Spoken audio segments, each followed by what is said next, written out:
সন্ত্রাসের পাশাপাশি আর্থিক দুর্নীতিতেও জড়ালো আল-ফালাহ বিশ্ববিদ্যালয়ের নাম। এবার বিতর্ক শুরু আল-ফালাহ বিশ্ববিদ্যালয়ের চেয়ারম্যানের পারিবারিক সম্পত্তি নিয়েও। বেআইনি নির্মাণের অভিযোগে আল-ফালাহ কর্তৃপক্ষকে নোটিশ পাঠালো মধ্যপ্রদেশের মহু ক্যান্টনমেন্ট বোর্ড। জানা গিয়েছে বুধবার মহু ক্যান্টনমেন্ট বোর্ডের তরফে আল-ফালাহ গ্রুপের চেয়ারম্যান জাভেদ আহমেদ সিদ্দিকীর পরিবারের একটি ব্যক্তিগত সম্পত্তির মালিক এবং আইনি শরিকদের নোটিশ পাঠানো হয়েছে।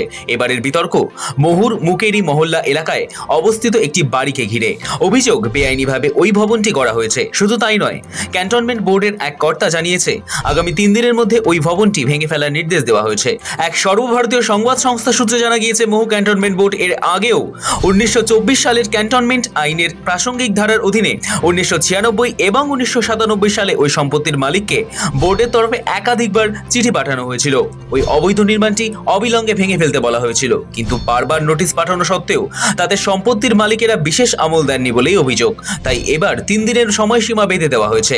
নির্দেশ অমান্য করলে ক্যান্টনমেন্ট বোর্ডের তরফে স্বতঃপ্রণোদিতভাবে ভবনটি ভাঙার কাজ শুরু করা হবে বলে জানানো হয়েছে। সেই খরচ আদায় করা হবে সংশ্লিষ্ট কর্তৃপক্ষের কাছ থেকেই। দিল্লি বিস্ফোরণের পরই উঠে এসেছে হরিয়ানার ফরিদাবাদে আল-ফালাহ বিশ্ববিদ্যালয়ের নাম। তদন্তকারীদের সূত্রে জানা গিয়েছে বিস্ফোরণে অভিযুক্তদের সঙ্গে কোনো না কোনোভাবে জড়িয়ে রয়েছে এই বিশ্ববিদ্যালয়। এই শিক্ষা প্রতিষ্ঠানে আর্থিক দুর্নীতি হয়েছে বলেও অভিযোগ।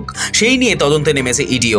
ইডি স্ক্যানারের সামনে এসেছে একাধিক জালিয়াতির প্রমাণ। জানা গিয়েছে 10 বছর ধরে পড়ুয়াদের ঠকিয়ে নানাভাবে টাকা তুলেছে বিশ্ববিদ্যালয় ট্রাস্ট, যার পরিমাণ প্রায় 415 কোটি। তদন্তে নেমে ইডি আধিকারিকেরা জানতে পারেন শুরু থেকেই এই বিশ্ববিদ্যালয় নিজেদের সেরা হিসেবে প্রচার করত। দাবি করত তারা ন্যাক এ স্বীকৃত শিক্ষা প্রতিষ্ঠান। ইউজিসির তরফে 12B স্ট্যাটাস পেয়েছে তারা, অথচ বাস্তবে তাদের কোনো বৈধ অ্যাক্রিডিটেশনই ছিল না।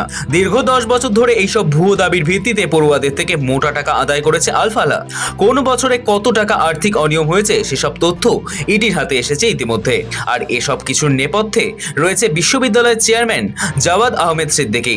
এই প্রতিষ্ঠানের যাবতীয় আর্থিক লেনদেনের নিয়ন্ত্রণ নিজের হাতেই রাখতেন তিনি। মাঝে মধ্যে তার পরিবারের মালিকানাধীন সংস্থাগুলিতে বিপুল অঙ্কের টাকা পাঠাতেন।